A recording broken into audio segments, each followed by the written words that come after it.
I wish I could say I didn't see it coming. I wish I could tell you that my marriage was perfect and that the betrayal blindsided me. But the truth?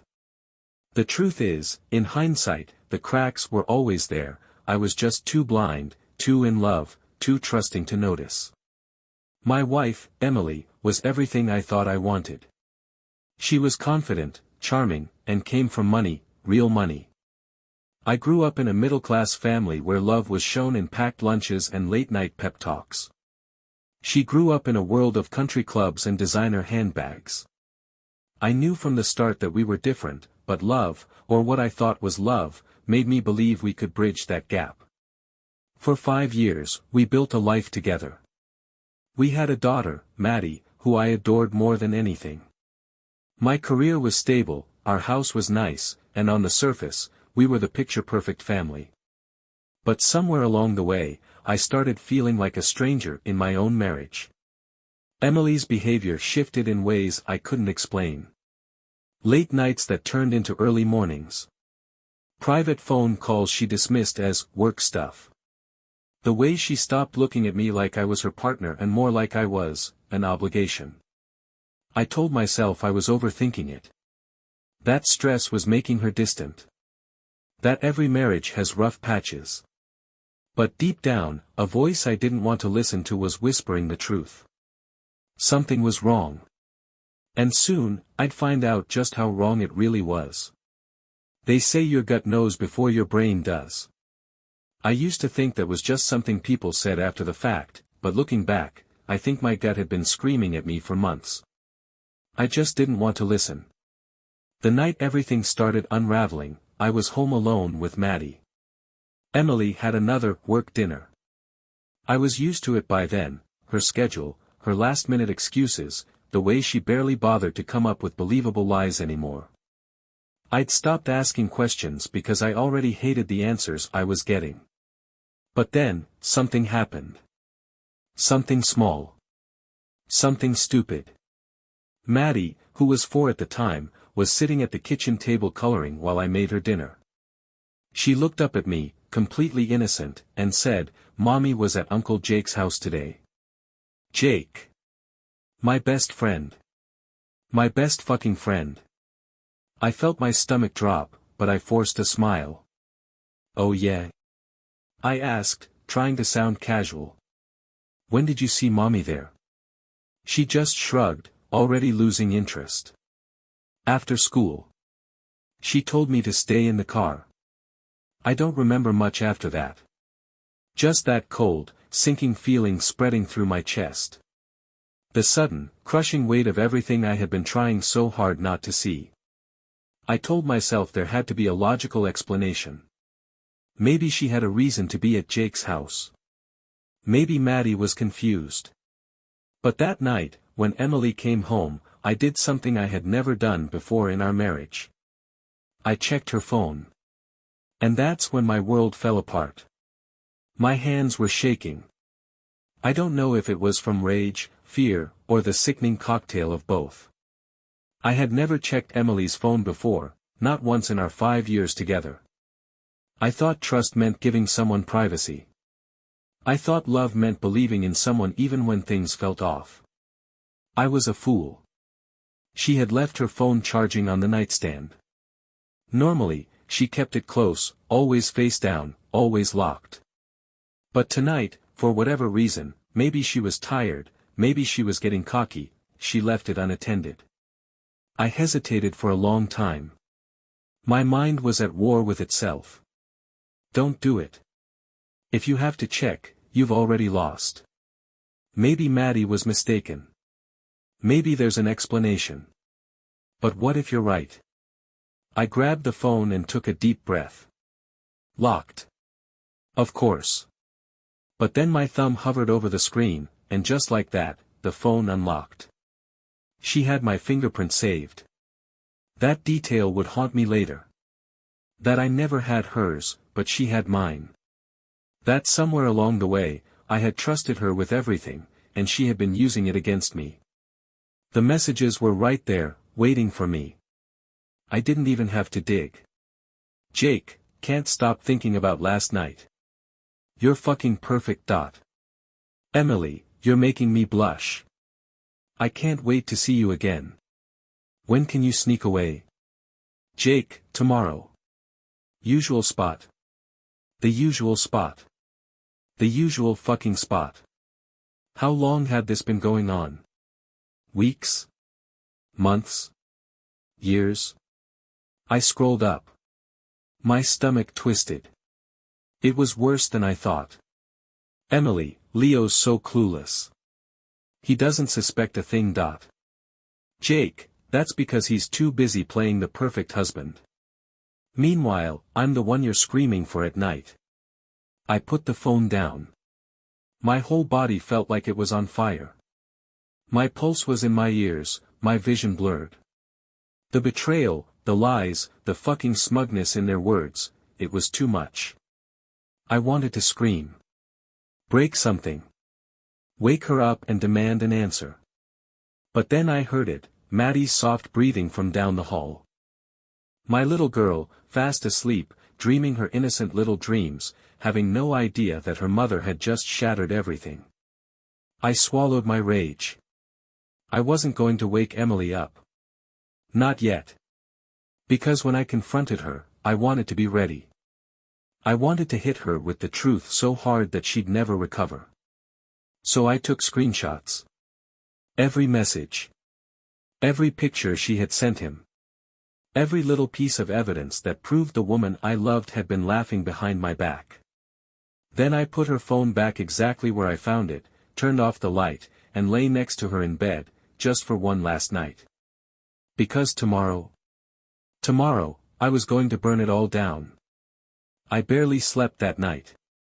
I lay there, staring at the ceiling, listening to the sound of Emily breathing beside me, completely oblivious to the storm that was about to hit her. Every time I closed my eyes, I saw their messages, their smirking emojis, their inside jokes at my expense. By the time the sun started creeping through the blinds, I had made my decision. I wasn't going to be subtle. I wasn't going to dance around the truth. I was going to confront her head-on, and I was going to watch her squirm. Emily stretched beside me, groaning softly as she woke up. Morning, she murmured, still half asleep. I turned on my side and looked at her. Really looked at her. The woman I had built a life with. The woman I had trusted. The woman who had been fucking my best friend behind my back. Morning, I said, voice calm. Too calm. She must have sensed something was off because she frowned and sat up slightly. You okay? I nodded. Yeah. Actually, I wanted to show you something. She rubbed her eyes, still groggy, and watched as I grabbed my phone from the nightstand. Then, with the same eerie calm, I pulled up the screenshots. Every last one. And then I handed her the phone. The second she saw the messages, her face drained of color. Leo, she whispered, voice cracking. I said nothing. I just watched her. Her hands trembled as she scrolled, as if she was hoping maybe, just maybe, she could find a way out of this. But there was no way out. There was no excuse, no lie big enough to erase what I already knew. Say something, she finally choked out. I tilted my head. What do you want me to say, Emily? She swallowed hard. I can explain. A bitter laugh bubbled up in my throat. Explain. Go ahead, Emily. Explain to me how my best friend, our best friend, ended up in your bed. Explain how long you've been lying to me. Explain why you've been making me feel like I'm crazy for months while you've been sneaking around behind my back. She opened her mouth, but nothing came out. Because there was no good explanation.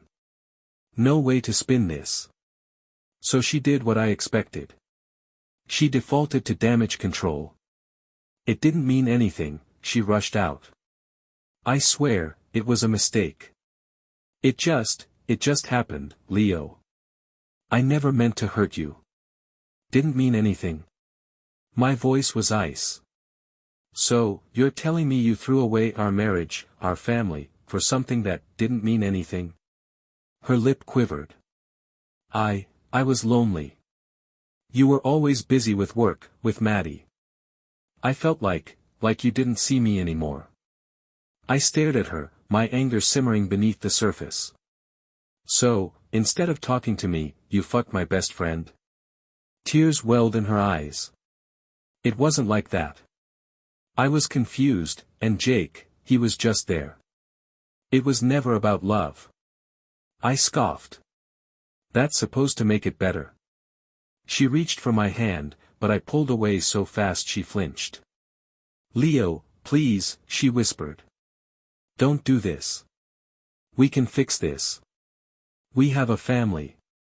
You destroyed our family, I snapped. Not me. She broke then. Sobbing, shaking, pleading. Begging me to give her another chance. To think of Maddie. To think of what we had built. But all I could think about was the messages. Her laughter. Her fucking emojis. I stood up, heart hammering in my chest. I want you out of this house, I said coldly. Today. Leo. I mean it, Emily. My voice was steel. You can go to Jake. You can go to hell for all I care. But you're not staying here.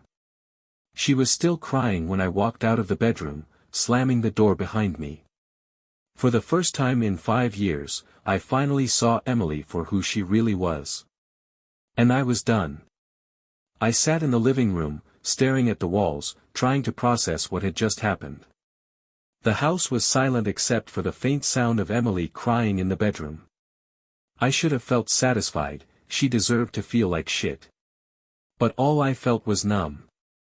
Maddie was still asleep down the hall, oblivious to the fact that her entire world was crumbling around her. That was the part that hurt the most.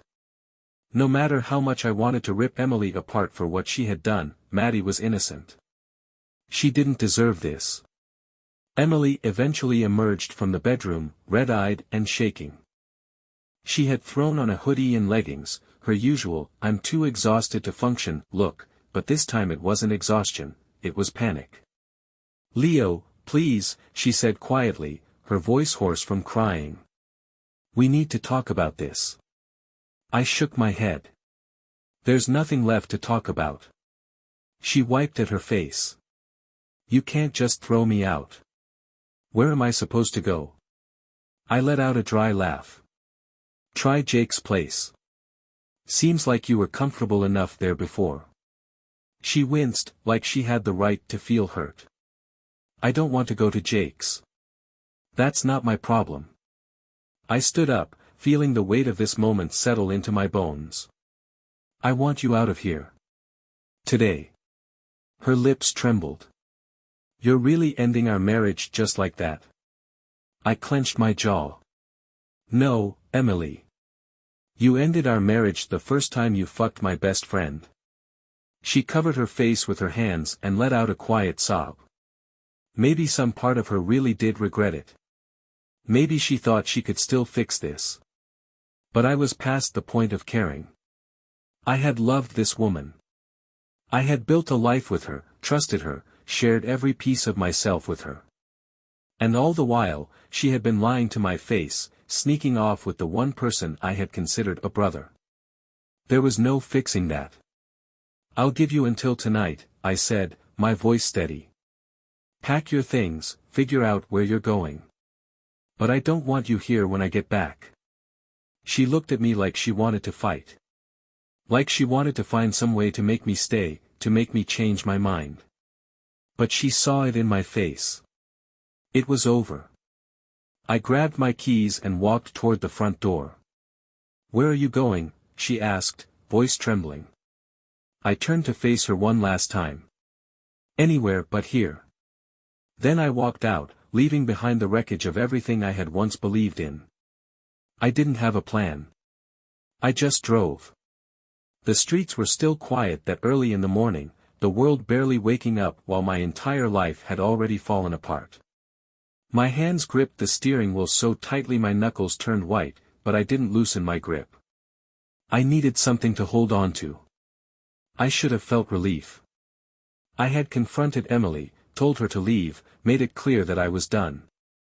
But instead, an emptiness sat heavy in my chest, pressing down like a weight I couldn't shake.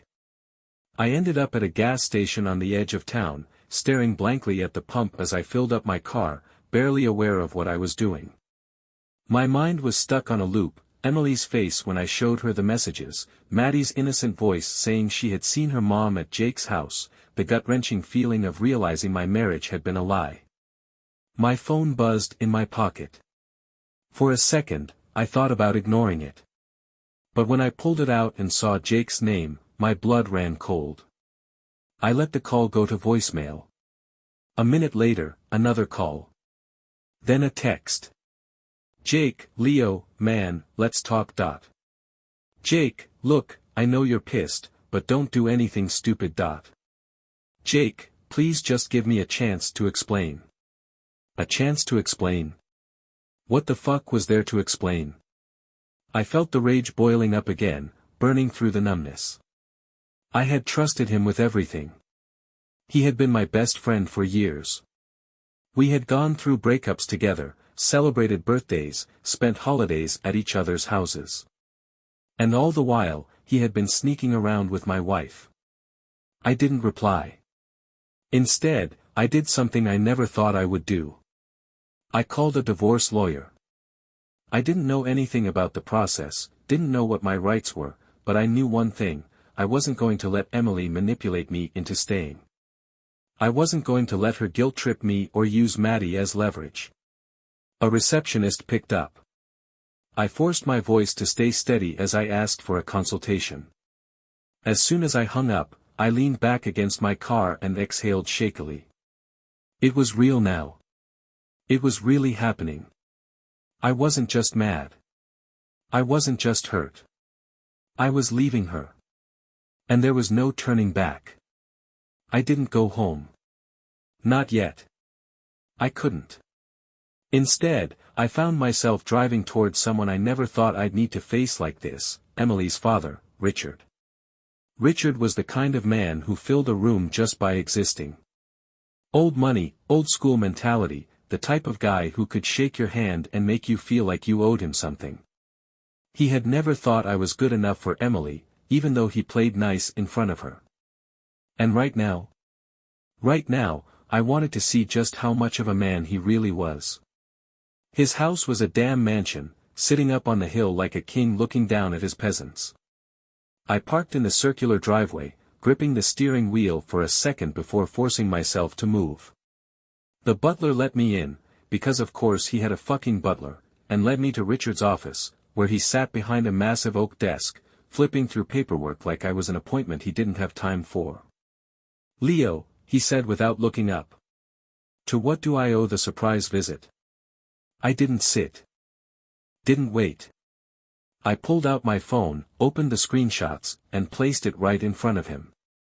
Your daughter's a liar and a cheater, I said, my voice flat. Thought you should know. He finally looked at me, his expression unreadable. Then, without a word, he picked up the phone and scrolled. Slowly. A muscle twitched in his jaw. How long? Does it matter? I snapped. She threw away our marriage. And now, I'm divorcing her. Richard sighed heavily and leaned back in his chair, rubbing his temple like I had just handed him a business deal gone wrong. I assume you came here for money. I laughed. Actually laughed. Are you serious? He met my eyes, completely unfazed. Leo, I understand you're angry, but let's be practical. You file for divorce, this becomes a mess, especially for Maddie. I can make it easier for you. You think I'm here to shake you down? I leaned in, gripping the edge of his desk. I don't want a cent from you, Richard. I came here to tell you your perfect daughter isn't so perfect. And I wanted to see if you'd actually give a shit. Silence. For a moment, I thought I saw something crack in his expression, something human. But then, just like that, he straightened his tie and pushed my phone back toward me. "Emily made a mistake," he said smoothly. "But so did you, coming here thinking this changes anything." I exhaled sharply. Of course. Of course, he wouldn't care. "You raised a selfish, lying woman," I said, pocketing my phone. "And now she's your problem, not mine." As I turned to leave, he spoke one last time. "You think you're taking Maddie?" I froze. "You think you'll get full custody?" Richard's voice was calm, even amused. "You don't come from money, Leo. You don't have power. But I do. And if Emily wants to fight for Maddie, I will make sure she wins." I turned back to face him, my blood running ice cold. "Try me. Because if he wanted a war, he was going to get one." I walked out of Richard's house with my fists clenched so tightly my nails dug into my palms. The bastard didn't even try to hide it, he was already gearing up to help Emily fight for Maddie. Not because he gave a damn about his granddaughter, but because he couldn't stand to see me walk away from his daughter on my terms. I got in my car and just sat there, gripping the steering wheel, my mind racing. Richard was right about one thing, I didn't have his kind of money or power. He had lawyers on retainer, friends in the right places, and a lifetime of knowing how to manipulate people into doing whatever the hell he wanted. If I wasn't careful, he'd make sure I lost Maddie before I even had a chance to fight for her. I needed help. So, I called the divorce lawyer I had spoken to earlier. "Leo," she answered after 2 rings. "I was hoping you'd follow up. Are you ready to come in and talk strategy?" "Yeah," I said, starting the car. "I think I just got my first real threat." An hour later, I was sitting across from Rachel Grant, a no-nonsense attorney with sharp eyes and an even sharper way of speaking. She barely let me finish explaining what happened before she leaned forward, pen tapping against her desk. "Emily's father is dangerous in these situations," she said bluntly. "Not because he's right, but because he has resources. If he decides to back her fully, you're looking at a long, messy custody battle." I exhaled slowly. "So what do I do?" "You prepare," she said. "And you get ahead of this. First, do you have proof of Emily's infidelity?" I pulled out my phone and showed her the screenshots. Rachel nodded approvingly. "Good. This might not guarantee full custody, but it helps establish her as the unfaithful party, which could work in our favor." I hesitated before asking the next question. "And Maddie? What are my chances of keeping her with me?" Rachel studied me for a long moment before answering. "The courts prioritize the child's best interests. If Emily fights for custody, the judge will look at stability, who can provide a more secure home, a better routine, and the least amount of disruption in Maddie's life. Right now, Emily hasn't lawyered up yet, which gives you a small advantage." I frowned. "Yet."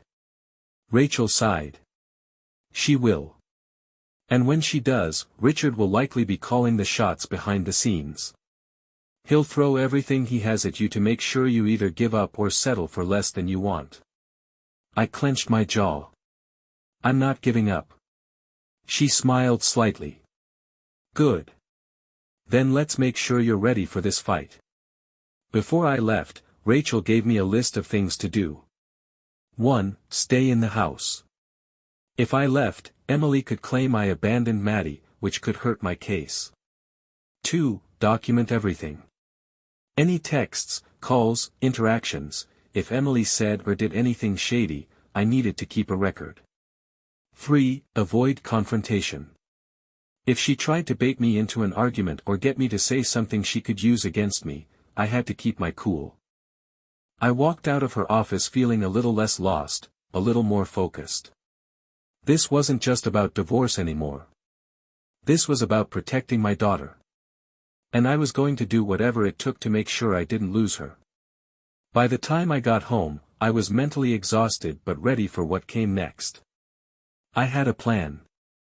I wasn't just reacting anymore, I was preparing. But as soon as I stepped inside, I knew something was off. The house was too quiet. No sounds of Maddie playing. No sound of Emily packing her things like I had told her to. I walked down the hall to Maddie's room. Empty. My stomach dropped. I turned sharply toward the bedroom we had once shared.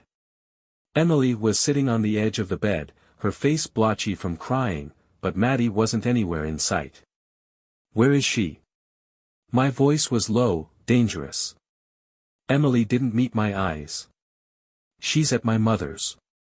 My hands curled into fists. You took her without telling me? I needed time to think, she said, sniffling.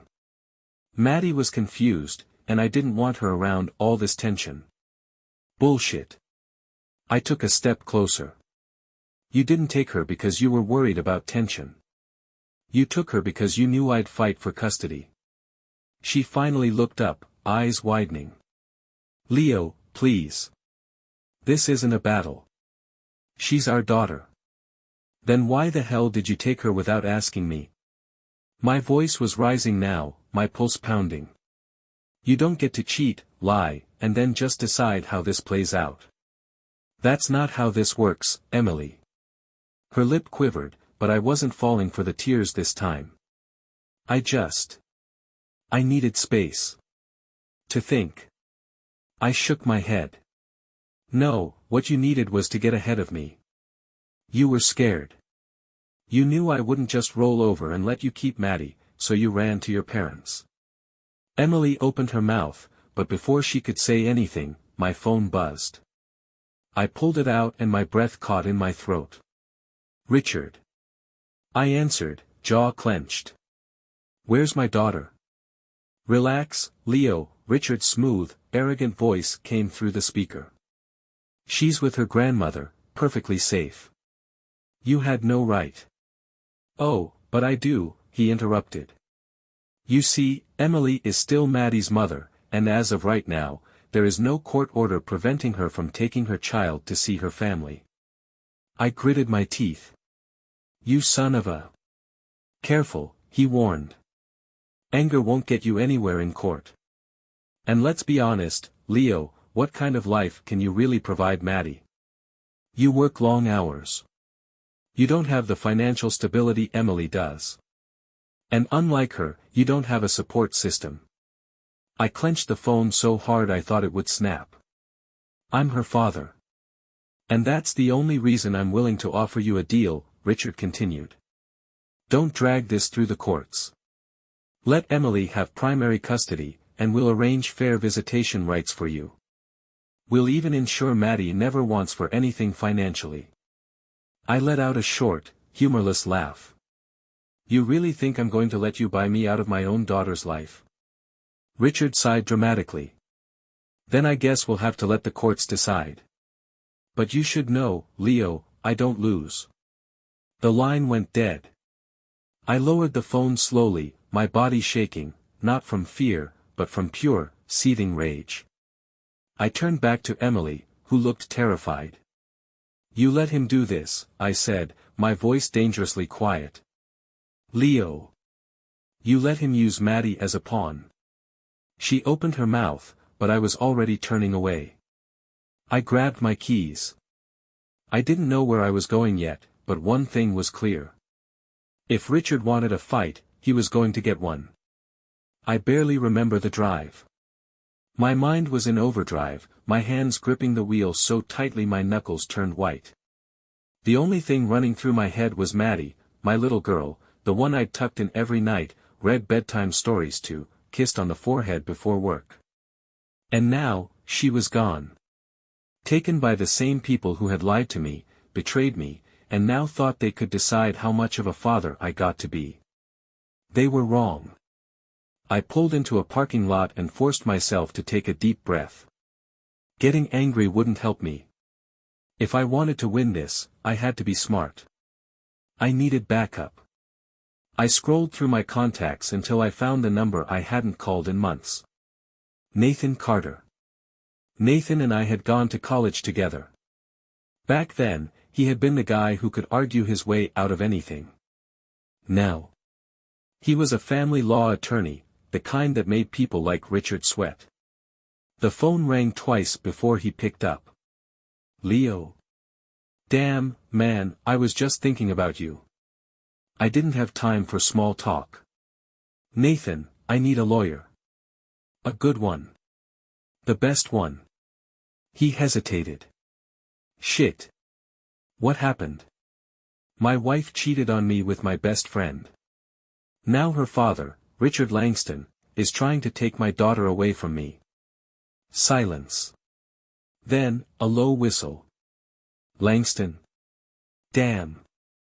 That guy's a vulture in a suit. Yeah, and he just made it clear that he's going to use every resource he has to screw me over in court. Nathan's tone changed instantly, no more casual, no more hesitation. All right. First thing, don't panic.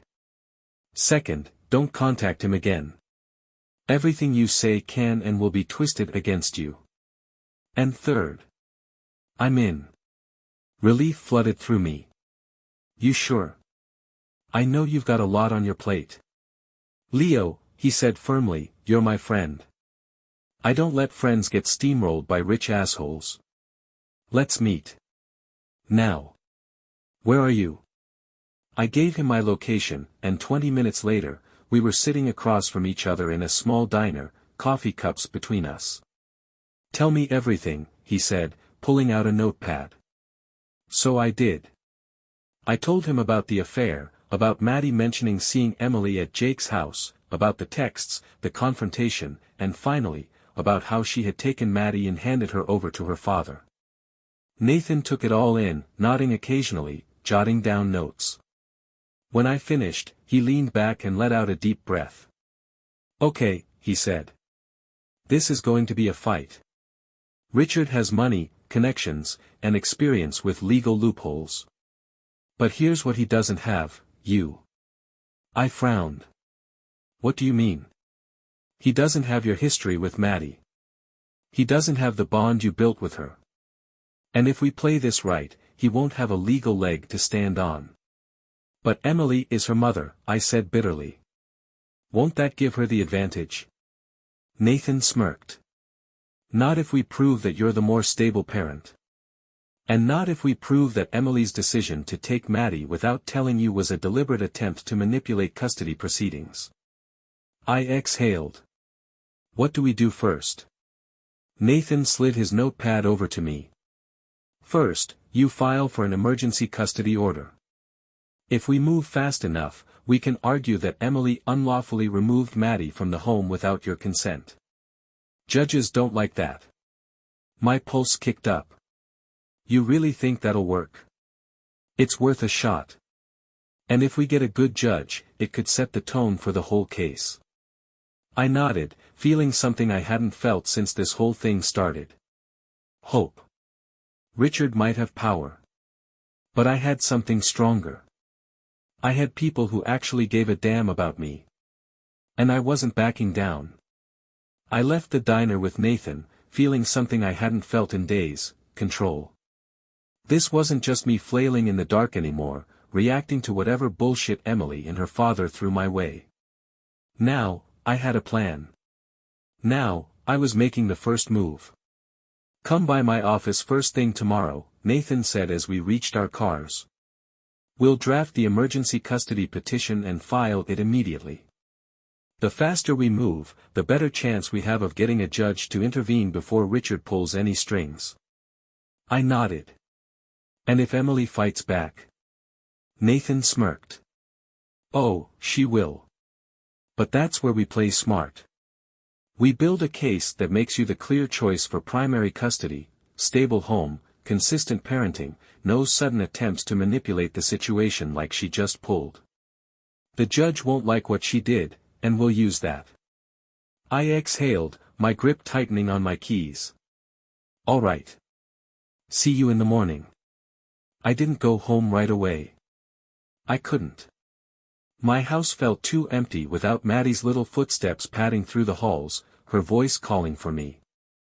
Instead, I found myself driving past Emily's parents' house. I knew Maddie was in there.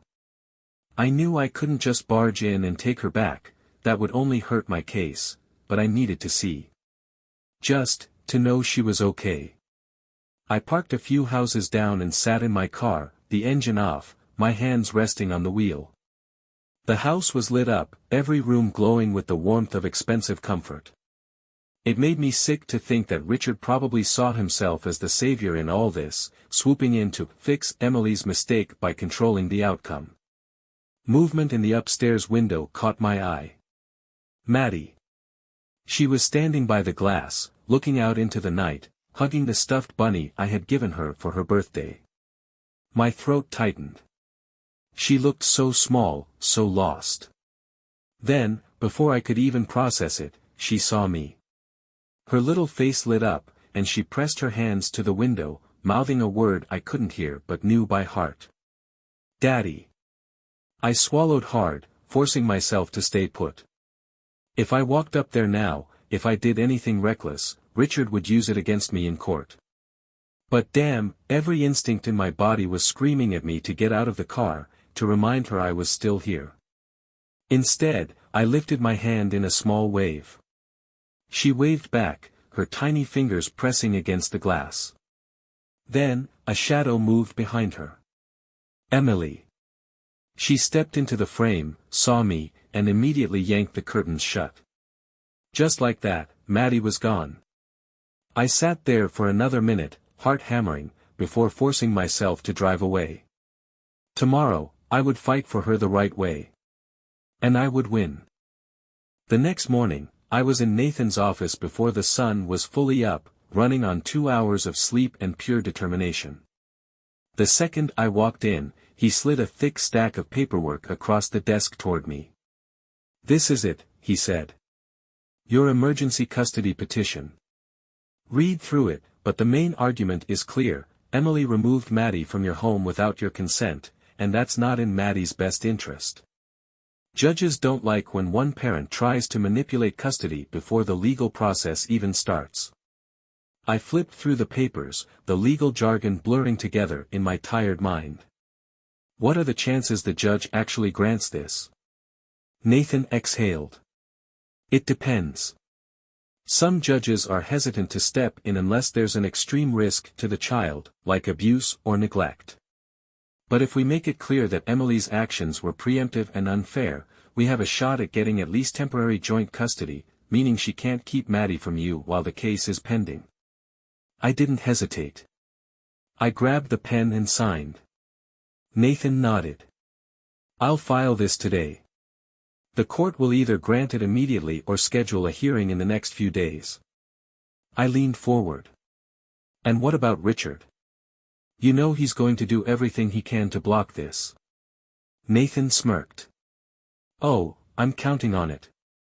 The thing about men like Richard. They're used to winning by intimidation. But when you push. By noon, the petition was filed, and Emily was officially served. I wasn't there when she got the papers, but Nathan made sure I got an update. She freaked out, he told me over the phone, barely able to hide his amusement. I got a call from her lawyer about 10 minutes after the papers hit her hands. They weren't expecting you to move this fast. I clenched my fist. Good. She's already gearing up to fight, though. Their argument is that Maddie was never taken, Emily just brought her to her parents' house for a break. They're going to claim you're overreacting. I scoffed. So she's playing innocent now? Oh, 100%, Nathan said. But here's where we hit them back harder, we're requesting a formal custody evaluation. I froze. What does that mean? It means we're putting everything under a microscope. Emily's parenting, your parenting, the stability of both households. The court will appoint an evaluator to interview you, Maddie, and even Emily. That way, it's not just a, he said, she said, fight, it's a full investigation into who should have primary custody. I sat back, absorbing that. And that works in my favor. Nathan's voice was firm. It does if you keep your record clean, stay calm, and keep being the stable, consistent parent. If Emily so much as screws up once, if she does anything that looks manipulative or unfit, it'll be on record. And Richard can't bribe his way out of a full evaluation. For the first time in days, I let out a slow breath. This wasn't going to be easy. It wasn't going to be quick. But now, it wasn't just their game. It was mine, too. The waiting was the hardest part. After we filed for emergency custody and pushed for a formal custody evaluation, I expected Richard to strike back immediately. He had money, power, and a deep hatred for losing. I was prepared for anything, a sudden counter-lawsuit, some shady legal maneuvering, maybe even another smug phone call. But instead, silence. For 2 days, nothing. No response from Emily's lawyer, no threats from Richard, no sudden surprises. It didn't sit right with me. Then, on the 3rd day, Nathan called. We got something. I straightened up in my chair. What? He hesitated for a moment. It's unexpected. Meet me at my office in an hour. You'll want to hear this in person. When I walked into Nathan's office, he was already flipping through a thick manila folder, his expression unreadable. I got a call from a contact of mine, he said, tapping a finger on the papers in front of him. Someone who works in legal research dug up something on Richard Langston. Something big. I sat down. Tell me. Nathan slid a document across the desk. Richard is under federal investigation. My stomach dropped. For what? Financial crimes. Fraud, bribery, money laundering, you name it. The investigation has been ongoing for months, but it's been kept under wraps. He's got a lot of people covering for him, but something's cracking behind the scenes. This isn't just rumors, this is real. And if he goes down, he's going down hard. I exhaled sharply, trying to process. Richard, the man who acted like he controlled everything. The man who thought he could crush me in court just because he had money and influence. He was being investigated. He was vulnerable.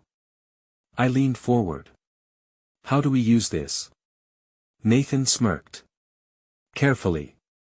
If we try to bring this into the custody battle too soon, it could backfire. But here's the thing, if Richard is arrested or even formally charged, his credibility as a guardian for Maddie collapses.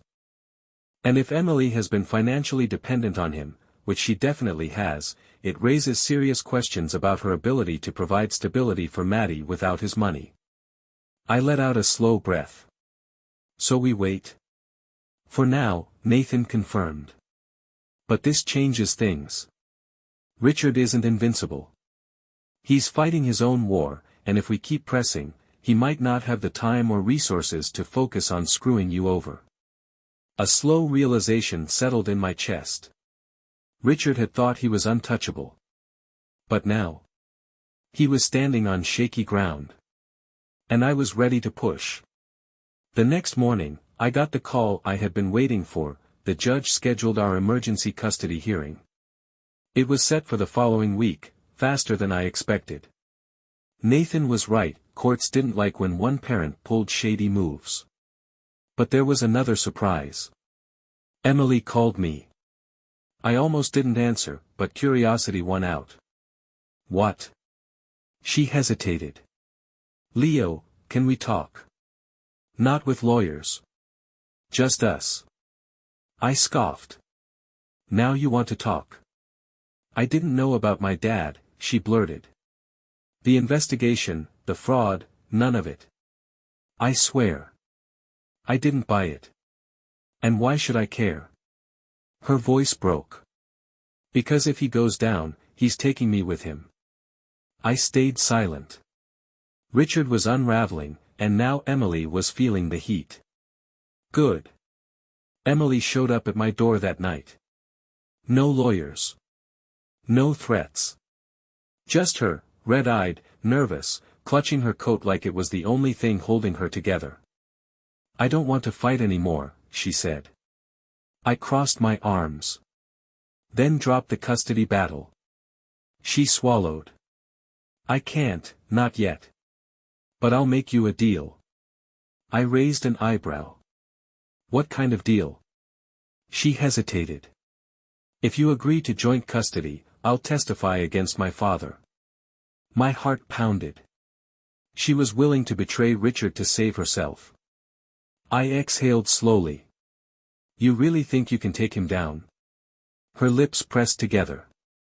I know things. Things the investigators don't have yet. For the first time in weeks, I saw real fear in her eyes. Richard wasn't just a controlling father, he was a man who destroyed anyone who crossed him. And Emily was ready to jump ship. I studied her, weighing my options. I could crush her in court, drag this fight out. Or I could take the win. I nodded. You testify, we do joint custody. But I want it in writing. She let out a shaky breath. Deal. I didn't trust her. Not completely. But I trusted that she was scared. And fear made people very cooperative.